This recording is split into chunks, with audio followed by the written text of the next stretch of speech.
Allah subhanahu wa ta'ala reminds us in these two ayahs from Surah Al-Ahzab, Ya ayyuha alladhina amanu, O you who believe, ittaqullah, have taqwa of Allah subhanahu wa ta'ala.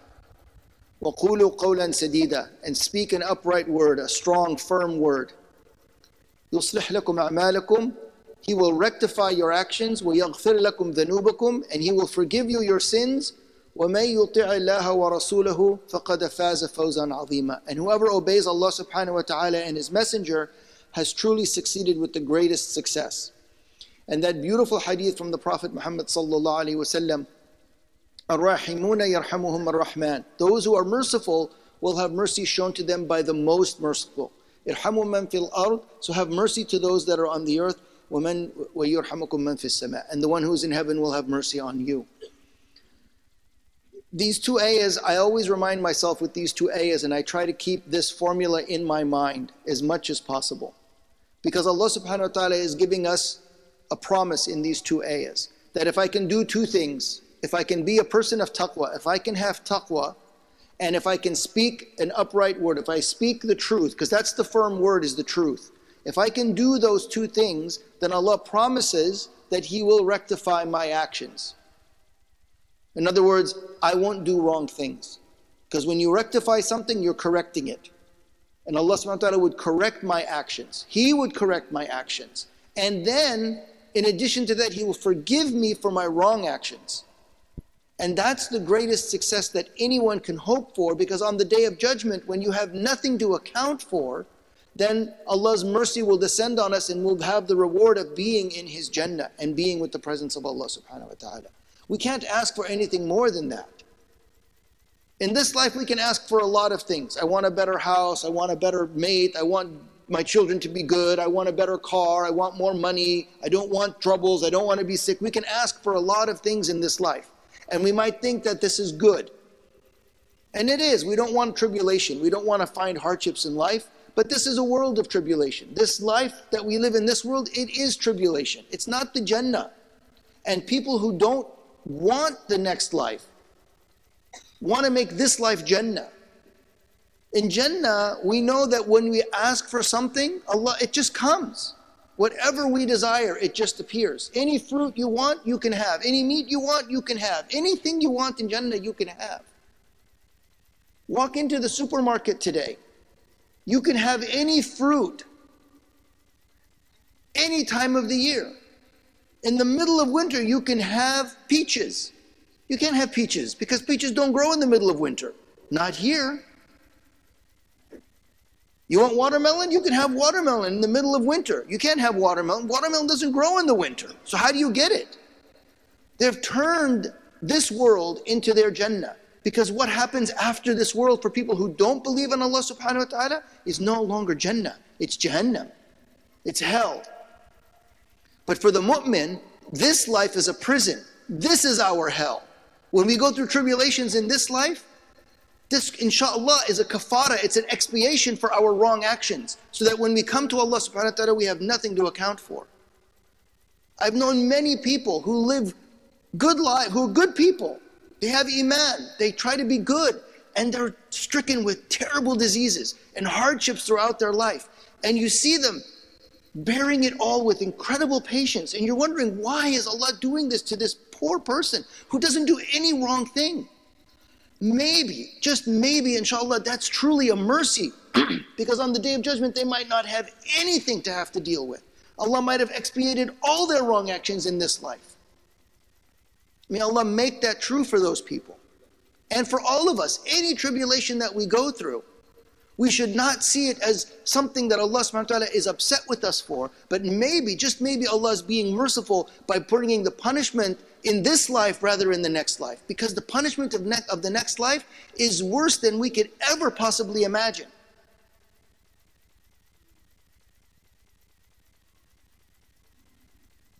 So if we are people of taqwa and we speak the right words, and we're speaking and holding to the truth, then Allah subhanahu wa ta'ala will rectify our actions so that we don't have anything to have to worry about, because we're doing what's right. And right is not my right, it's not your right, it's not this person's right or that person's right. Right is by Allah subhanahu wa ta'ala. Allah is the truth. Allah is who decides what is right and what is wrong, not us. We can go around and you can be all new agey and talk about, oh, speak your truth. No. There is no truth. There's no individual truth. There's only one truth, al-Haqq. And that's Allah subhanahu wa ta'ala. And Allah determines what is right and what is wrong by His measure, not by anyone else's measure. Allah subhanahu wa ta'ala determines what is right and what is wrong. And when we want Allah subhanahu wa ta'ala to keep us on that straight path, to keep us on what is right, be people of taqwa. Have taqwa of Allah. Be conscientious in what we do. Learn what's right from wrong. That we can do, and that requires our effort. Put in the effort. Learn what's right. What's halal? What is permissible? What does Allah make permissible? What is haram? What does Allah has prohibited? What is wajib? What is an obligation on us? Learn these things. This is not insurmountable. We can learn what is right from what is wrong. It doesn't take that much effort. But it does require effort. Learn our deen. Learn your deen. What does Allah want from me? We can do that. Once we know what Allah wants from us, now we have guideposts. We have a map to follow. And if we want to stay on that map and not veer away from it, be people of taqwa. Be conscientious of Allah subhanahu wa ta'ala. Do what's right even when no one is seeing you. Stay away from the wrong even when nobody is seeing you. Allah subhanahu wa ta'ala always sees us. That's taqwa. Doing what Allah commanded and staying away from what Allah prohibited, whether we are being seen or not. And then speak the truth. The Prophet ﷺ said, speak the truth even if it's against your own self. Just speak the truth. Don't make up a lie to try to cover anything that we might have done. If we've done something wrong, own it. I did something wrong. We can always turn back to Allah subhanahu wa ta'ala and ask for forgiveness. Tawbah, the door of tawbah, of repentance, coming back to Allah, is open until the day the sun rises in the west. No matter what wrong action we have done, always turn back to Allah subhanahu wa ta'ala and say, Astaghfirullah.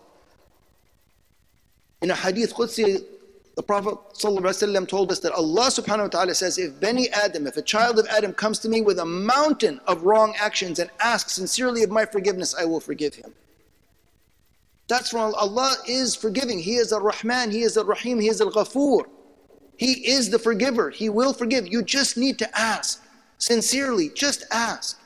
Don't ever think and never lose the faith and the hope in the mercy of Allah subhanahu wa ta'ala. If we want His forgiveness, He will give it to us. If we want Allah to guide us, He will guide us. I don't know how many people, I can't count how many people who are not Muslim just called out to Allah subhanahu wa ta'ala, guide me on what is true and I'll follow it. I just want to know what to do. Who are lost. And they call out to Allah subhanahu wa ta'ala and Allah guides them. He brings them to this deen. They've taken shahada, and I've seen it many times. I've taken the shahada of people who have been like that. They're lost and they don't know what to do. They call out to Allah subhanahu wa ta'ala and He answers them. And He brings them to guidance. Allah hears. Don't ever think Allah subhanahu wa ta'ala doesn't hear our du'as. If He doesn't answer them the way we want them answered, He will answer them the way He knows the best way to answer them. A long time ago, I was having financial troubles and I begged Allah subhanahu wa ta'ala in my du'as over and over, Ya Allah, please help me. I don't know how to pay all the things that I need to pay to fulfill my obligations. I need your help. Increase my rizq somehow. And at the time I was driving a vehicle that ate gasoline like it was no one's business. And what did Allah subhanahu wa ta'ala do? Instead of giving me more money, He took that vehicle away from me in an accident and replaced it with a smaller vehicle that sipped gasoline. And it saved me. I said, Subhanallah. I asked for Allah's help and He took away something that was not beneficial for me and replaced it with something that was beneficial and rectified my problem. Allah answers our du'as in ways that we might not understand, but He will answer the du'a. And if we have done something wrong, ask Allah for forgiveness. He will forgive us, inshaAllah. Don't ever lose the hope of the mercy of Allah subhanahu wa ta'ala, because on that day, we want the truest success. The greatest success is to have Allah subhanahu wa ta'ala's mercy on that day when we need it more than ever. قولوا قولي هذا وأستغفر الله لي ولكم.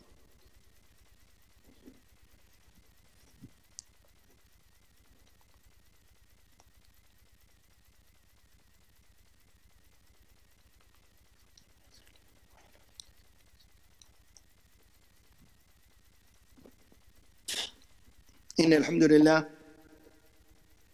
إن الله وملائكته يصلون على النبي يا أيها الذين آمنوا صلوا عليه وسلموا تسليما اللهم صل على سيدنا محمد وعلى آل سيدنا محمد كما صليت على سيدنا إبراهيم وعلى آل سيدنا إبراهيم في العالمين إنك حميد مجيد اللهم بارك على سيدنا محمد وعلى آل سيدنا محمد كما باركت على سيدنا إبراهيم وعلى آل سيدنا إبراهيم في العالمين إنك حميد مجيد. أما بعد. And I've heard this saying from several ulama, and I'm not sure where it actually comes from. Some say it comes from Imam Abu Hanifa, and others say it comes from Imam al-Shafi'i radiallahu anhuma. Is that if Allah subhanahu wa ta'ala only revealed one surah from the Quran, and it was Surah Al-Asr, it would be enough for us. And Surah Al-Asr is really an amazing surah. Because Allah subhanahu wa ta'ala swears by Asr. Asr is a word that can mention like an age or a time period, right? In general, in time in general. Wal Asr. Inna al-insana lafi khusr. Truly, human beings are at a loss. And last time I was here with this community, I was mentioning that we are in a state of loss. Because for every moment that we spend in our lives is a moment that we lose and we're never going to get it back. And Allah subhanahu wa ta'ala is confirming that in this surah. Inna al-insana lafi khusr. That we are truly in a state of loss because we're losing our moments of existence moment by moment. They're going away and we're never going to get them back. But Allah subhanahu wa ta'ala continues this surah and says, إِلَّا الَّذِينَ آمَنُوا. Except for those who believe. See, Iman is very crucial here. And when we talk about Iman, we're talking about the belief in Allah subhanahu wa ta'ala. With the correct understanding of Allah subhanahu wa ta'ala. And if you want the correct understanding of Allah subhanahu wa ta'ala, we only need to understand Surah Al-Ikhlas.